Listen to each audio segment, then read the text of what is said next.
bonjour. On reçoit avec plaisir aujourd'hui chez Agora et ici Télévision M. Richard Vézina, écrivain, qui a fait des études en art, lettres et cinéma en gestion. À titre de directeur général, il a œuvré dans le domaine de la culture, conseiller de la culture de l'Outaouais, et dans celui de la santé et des services sociaux. Il est l'auteur, entre autres, de Une belle écœuranterie et de Gaston, Bibiane et le ballon rose, puis tout récemment de Chiza Zibi, publié en 2023 chez Carte Blanche. Ici Kamal Benkiran, bienvenue chez Agora et je vous souhaite la bienvenue parmi nous, Monsieur Vézina. Juste quelques minutes, on va récapituler avec vous sur ces livres-là que je viens de citer. Gaston, Bibiane et le ballon rose, ça parle de quoi? Ça parle d'un deuil qu'un grand-père doit faire de sa petite fille, qui a 6 ans, suite à une chicane de famille. Et on voit le grand-père tenter de renouer avec elle. Et finalement, c'est au bout d'une dizaine d'années qu'il va reprendre contact avec elle. Très bien. Le deuxième, c'est l'année où Marilyn fit scandale. Oui. C'est l'histoire d'un petit garçon de 12-13 ans qui passe un été en vacances au lac des Deux-Montagnes. Excellent. Avec son chien. C'est l'histoire d'un amour d'un homme, d'un garçon avec son chien. Très bien. Et il y a eu ensuite Une belle écœuranterie qui a été publiée il y a 1 an. C'est l'histoire d'une trahison d'un père envers son fils. OK. Un fils qui était ingénieur. Alors, comme vous voyez, beaucoup de relations familiales dans mes romans. Oui. Oui, il y a justement des relations sociales. Belle écœuranterie, c'est une étudiante universitaire brillante, voilà. avec un homme d'affaires aux aspirations irrépressibles. Qui complote pour que son fils demeure avec lui dans sa compagnie. Bon, donc c'est un duo susceptible de semer la tempête, etc. Voilà. Là c'est la description. Bon, bien, on a été mis au parfum d'entre autres de vos livres. Là, on va arriver à celui, la Chiza Zibi. Regardez, c'est le nom d'un village. Chiza Zibi est un village situé à 1400 km au nord de Montréal, en milieu Cri, au bord de la baie James. Alors, ça prend environ une vingtaine d'heures par la route. Okay. Alors, Chiza Zibi, c'est un village d'environ, à l'époque, ça c'était écrit, l'histoire se déroule en 1986. Oui. Et donc, à cette époque, il y avait environ 2000 habitants à Chiza Zibi. C'est un des 5 villages Cri le long de la côte de la baie James. Okay. Et en tout, les Cris ont au Québec 9 villages. Okay. Et à l'époque où je travaillais à la baie James, on offrait des services à 8 de ces communautés-là. Donc des services ont été offerts à ces communautés, la communauté Cri, là, qui sont sur la baie James. Là, c'est un roman, normalement, qui se déroule, comme vous dites, au nord du Québec. Il y avait eu une première version. C'est une première version en 2011. En 2011, oui. Voilà. Et depuis, j'ai décidé d'éditer à nouveau ce texte, puisqu'on fête cette année, on commémore le début des travaux de la baie James il y a 50 ans. Et donc, j'ai décidé de retravailler le texte un peu, le peaufiner, mais c'est toujours la même histoire qui est racontée. Oui. Alors, cette histoire, c'est l'histoire d'une infirmière d'une quarantaine d'années qui accepte d'aller travailler à la baie James, dans un petit hôpital, à Chiza Zibi. Elle est une infirmière de la Croix-Rouge. Elle a un problème de santé mentale, puisqu'elle a subi un choc très difficile en Afrique. Et donc, elle va là-bas à reculons. Elle rencontre une secrétaire qui s'appelle Margaret. Une Cri. C'est une jeune Cri, oui, au regard intense. Une jeune Cri au regard intense. Qui a une trentaine d'années, qui vit des choses difficiles aussi, des choses très difficiles. Elle est en train de perdre sa mère qui a un cancer. Et elle a perdu aussi son amant, son amoureux, en fait. Oui.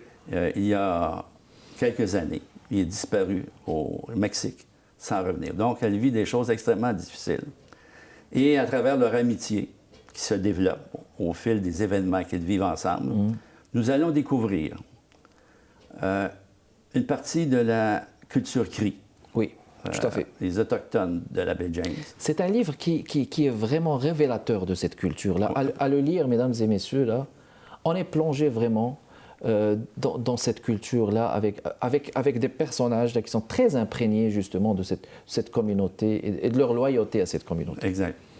Donc, Margaret est une crie, donc, comme je disais, d'une trentaine d'années, qui a du caractère, Oui. qui est fière de sa culture et qui vit aussi des choses très difficiles. Une de ses particularités, c'est qu'elle est une bonne chasseuse. Elle sait chasser. Elle chasse. Elle peut... Du caribou, hein? Du caribou. Du caribou. Elle peut disparaître pendant une semaine, 2 semaines. Puis elle revient. Elle revient en plein seule à la chasse dans la forêt boréale. Oui. Et elle partage avec sa communauté la viande du caribou qu'elle a tué. Exactement. Alors, c'est une personne très généreuse, Oui. très fière, et qui donc vit aussi des choses difficiles. Exactement. Puis surtout, c'est l'histoire d'une grande amitié. Oui. C'est l'histoire d'une grande amitié. Cette infirmière montréalaise partie travailler justement à la baie James, puis de cette jeune crie Margaret. C'est comme ça qu'il faut Margaret. C'est comme ça qu'il faut prononcer justement ce prénom Margaret, qui a un regard, qui a un caractère. Ce sont deux personnages intenses. Oui. Qu'est-ce qui les rapproche et qu'est-ce qui les différencie? Ce qui les rapproche, c'est le désir de connaître la vie de l'autre, en partie. Ce qu'elles ont en commun aussi, c'est la beauté de la nature. Elles aiment la nature. Et ils partagent des activités ensemble, telle la pêche. Telle la pêche, ils faisaient ces activités. Ils ont fait de la pêche ensemble en milieu nordique. Donc, et c'est une attirance aussi, l'une envers l'autre, Oui. d'amitié. Et ce qui les différencie, bien entendu, c'est la culture. Oui. Bon, ils ont une culture différente.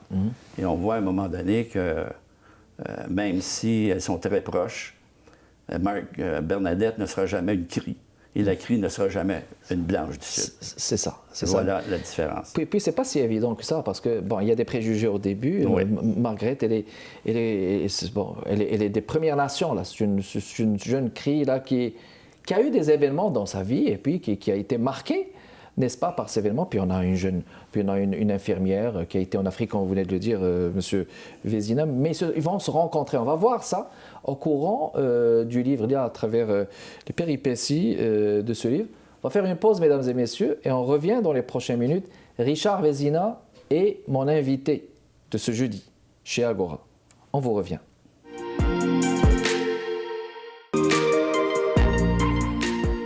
On est de retour avec vous, mesdames et messieurs, pour continuer à parler de ce livre Shisazibi, avec son auteur qui est présent avec nous, M. Richard Vézina. C'est un livre très intéressant, on le disait tout à l'heure. On parle de Margaret qui adore chasser le caribou. Oui. Et elle offre, là c'est comme une offrande. Chaque fois qu'elle le fait, si elle apprécie quelqu'un, c'est une offrande qu'elle en fait. Surtout les personnes aînées. Surtout les aînés, exactement. Voilà. Surtout les aînés. Et il y a cette citation, si vous permettez, page 42. Des fois, je me dis que si ça existe, la réincarnation, c'est dans la peau d'un caribou que je vais revenir. Oh, c'est profond, hein? Oui. Elle est très proche de la nature et des animaux. Elle est très proche de la nature. Elle connaît leurs habitudes, oui. leur façon de manger, leur façon de vivre. Voilà. Exactement. Et puis, c'est un rituel chez les cris. Est-ce que le fait justement d'offrir des caribous, ça dépend de chaque communauté ce qu'on offre, ou bien le caribou, c'est cet animal qui est une manifestation de l'amitié qu'on peut faire à n'importe quelle personne? En fait, je dirais que je mets l'accent surtout sur la générosité des cris entre eux. Ils partagent ce qu'ils tuent, ils partagent ce qu'ils pêchent. Ils sont donc très solidaires les uns des autres. Oui. Alors, ils sont aussi, peut-être contrairement à certains d'entre nous dans notre société, ils ont beaucoup de respect. Oui. Et pour les aînés. Ils aident beaucoup les aînés. L'esprit familial est très important. L'esprit communautaire. Communautaire, familial, oui. Très bien. Alors, dans ce roman, on venait de le dire, on est en plein dans la vie communautaire. De surcroît, Shisazibi, puis il y a le conseil de la bande qui se réunit, parce que Marguerite rêve d'avoir un ranch. Oui, elle rêve dans un ranch. D'un ranch avec des chevaux. Avec des chevaux, oui. Avec des chevaux, il y a cette complicité avec ces personnages, Georges, Nelly, Frankie. Oui, c'est une conseillère de bande. Elisa. Oui. On a l'impression aussi que cet esprit de famille est, je dirais, très présent. Je dirais parfois présent, parfois non. Peut-être qu'il y a des dualités, parfois. Au conseil de bande, vous parlez? Oui, il y a certains personnages, il y en a un en particulier qui n'est pas très gentil. Essaie de mettre les bâtons dans les roues pour le projet d'avoir un ranch à Chisasibi. Mais finalement, le ranch, il voit le jour à la toute fin du livre. Et c'est une des réalisations de Margaret, finalement, d'avoir un ranch chez elle. Oui.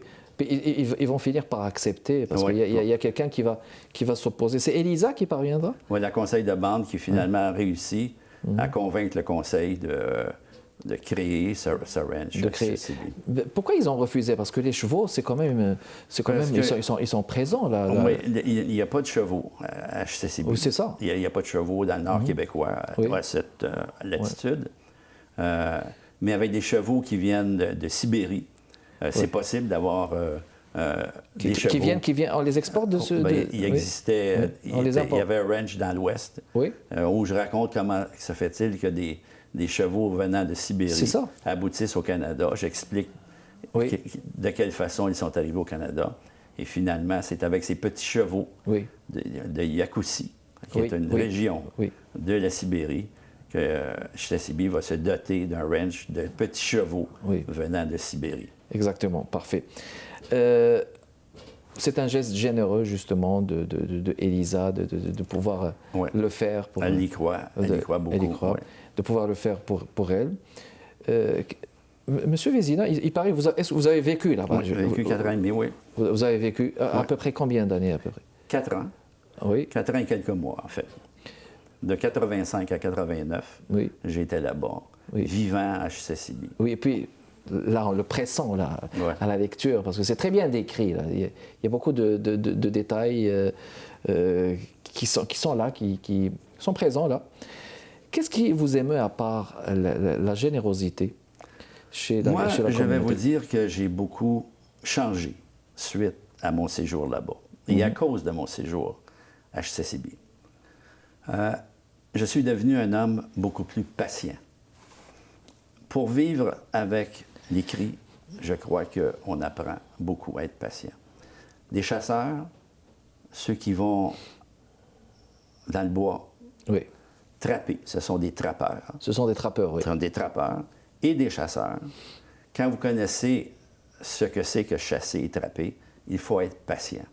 Donc, ce sont des gens patients. Et si vous vivez avec eux, vous devez devenir patient. Il y a aussi cet accueil que j'ai eu.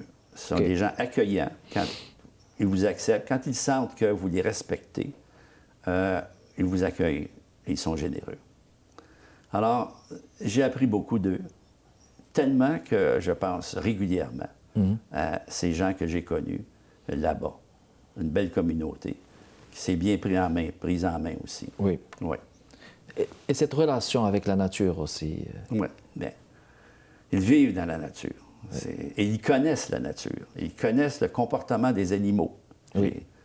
Aucun blanc ne pourrait les suivre. C'est ça, parce que justement, ils connaissent le comportement. Ça, c'est très important, là. Parce que c'est pas évident de lire. Ce sont des signes qu'ils captent. Mais comment ça se fait? C'est après des milliers d'années, il y a une deuxième nature qui se développe. Qui se développe finalement. Je vais vous donner un exemple. Comme un septième sens. Un exemple. J'allais à la pêche avec eux. Et ils pouvaient me dire, regardez là-bas, M. Vézina, dans l'arbre, il y a un nid d'aigle. S'il y a un nid, c'est qu'il y a du poisson au-dessous, dans le lac là. Alors, et les pistes d'ours, toutes les pistes d'animaux, ils les connaissent. Alors, ils connaissent la nature parce qu'ils vivent dans la nature. Alors, voilà. Exactement. Tout simplement, là. Et puis, c'est pour ça que la chasse, c'est facile. Là. Il parvient à, n'est-ce pas, à repérer la proie là, exactement. Sans grande difficulté, parce que cette proximité avec la nature, ça nous apprend d'avoir non seulement un sixième sens, mais... Je vous dirais aussi que on ralentit aussi en leur présence. Le rythme est différent. Alors, la vie est plus lente, moins énervante. Pas de stress, là. Pas de stress. Moi, j'ai vécu aucun stress là-bas. C'est ça des gens qui n'aiment pas la confrontation, qui vont vous respecter. Alors, pour moi, c'est une expérience très, très enrichissante. Excellent, donc une expérience enrichissante à ce niveau. Très bien, alors encore une pause, mesdames et messieurs. On revient dans les prochaines minutes. Restez avec nous.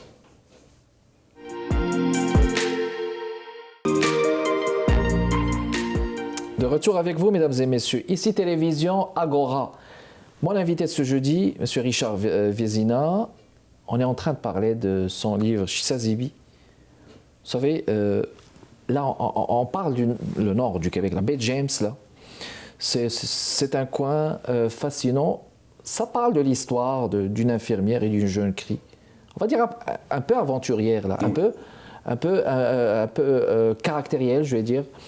Là, on ne va pas tout dire de ce roman-là. On veut que les gens quand même achètent, hein, quelque part. Publié le lundi prochain, le 8. Publié le 8, il faut le dire. Le 8 mai que ça sort, là. Allez dans les librairies, cherchez-le. Chisazibi, hein, n'est-ce pas? Publié, n'est-ce pas, chez Carte Blanche. Là, il faudrait que je dise les choses exactes. La fin, M. Vézina. Comment est-ce que... Dites-nous comment... Est-ce que c'était réel? Comment est-ce que vous l'avez pressenti? La fin, c'est une fiction, n'est-ce pas? Oui, exact. C'est pas une biographie ni une autobiographie. Il n'y a pas une part de réalité. Donc, c'est une fiction qui s'inspire un peu de mon vécu pendant 4 ans dans ce milieu. Alors, la fin, c'est, je dirais, la guérison de la Blanche du Sud suite à son expérience d'une année là-bas, au contact de cette jeune crie qui s'appelle Margaret. Elle revient à Montréal et rencontre une dernière fois son psychiatre et pour lui dire qu'elle n'a plus ces problèmes qu'elle avait grâce à la générosité de cette crie. Eh bien, voilà. C'est fabuleux, oui. La crie, de son côté, a vécu des choses difficiles. Je ne vous dirai pas quelle est la fin, l'épilogue, mais je dirais que ça se termine par une manifestation de générosité extrême de la part de cette jeune crie envers la Blanche du Sud. Voilà. Et c'est un trait de caractère, on va dire, chez les Premières Nations. Parce que là, on parlait de beaucoup de valeurs, là, chez la communauté crie, et j'imagine que ce sont les mêmes chez la plupart des communautés. Il n'y a pas une... Il n'y a aucun Blanc qui aurait pu survivre au Canada, du moins, sans l'aide des Autochtones au début. Tout à fait. Et plusieurs personnes confirment cela. Oui, d'accord. Ils le confirment justement à ce niveau. Lecture d'un extrait, M. Vézina. Si vous le voulez bien. Chisazibi, mesdames et messieurs, publié chez Carte Blanche de son auteur, Richard Vézina. C'est à vous.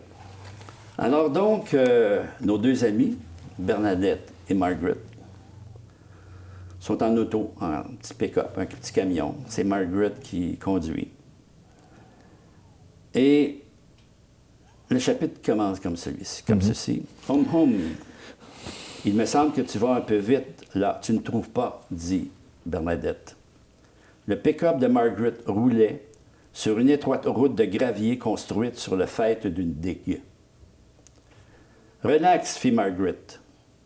Je suis venue ici tellement souvent que je pourrais faire ça les yeux fermés. » Elle invita Bernadette à contempler l'impressionnante étendue d'eau sur leur droite. « Ça, c'est le réservoir. » On parle du réservoir d'Hydro-Québec. Il fait plus de 2800 km². Tu imagines? 6 fois la superficie de l'île de Montréal. Ouf. Et à gauche, là, en bas de cet énorme trou, il y a LG2, la fameuse centrale. Bernadette s'étira le cou pour mieux apprécier le décor. Sa crainte initiale, engendrée par l'effrayante béance du gouffre sous ses yeux, ne s'était pas atténuée. Elle confia à Margaret « C'est tellement creux que j'en ai le vertige. » La camionnette s'éloigna du bassin, s'arrêta devant une stèle commémorative. Elles descendirent du véhicule et s'approchèrent de la pierre arborant une plaque métallique. Bernadette lut à haute voix le texte qui était gravé. Sous ces eaux sont ensevelis des territoires sillonnés par les cris depuis la nuit des temps. Elle a affecté pas mal de monde, cette inondation, dit Margaret, en désignant le réservoir. Oui, mais il y a quand même eu des bénéfices, non? Fit Bernadette. Pour des gens du Sud, c'est sûr. Toute cette électricité et à prix d'aubaine. Mais ici, pour beaucoup de familles, c'est comme si on leur avait arraché le cœur, tu comprends? Elles perdaient pour toujours leur ligne de trappe, leur territoire, leur terre ancestrale. C'était leur gagne-pain, leur terrain de jeu, leur seul vrai milieu de vie. Ce n'est quand même pas le purgatoire, fit Bernadette. La réplique de Margaret fut immédiate et directe. Son regard exprimait une grande déception. « Tu mélanges tout, dit-elle. Toi non plus, tu ne comprends pas, hein? Mais vous avez reçu beaucoup d'argent, non? Comparé à d'autres. L'argent, interrompit Margaret en levant la voix. Il n'y a pas que ça dans la vie. La réaction de Margaret surprit Bernadette. Elle la voyait pour la première fois manifester de l'impatience à son égard. Je voulais simplement dire qu'avant, lorsque vous étiez sur l'île, avant l'inondation des territoires, ça ne devait pas être tellement drôle, non? On avait la sainte paix, dit Margaret. Et au moins, on se sentait chez nous.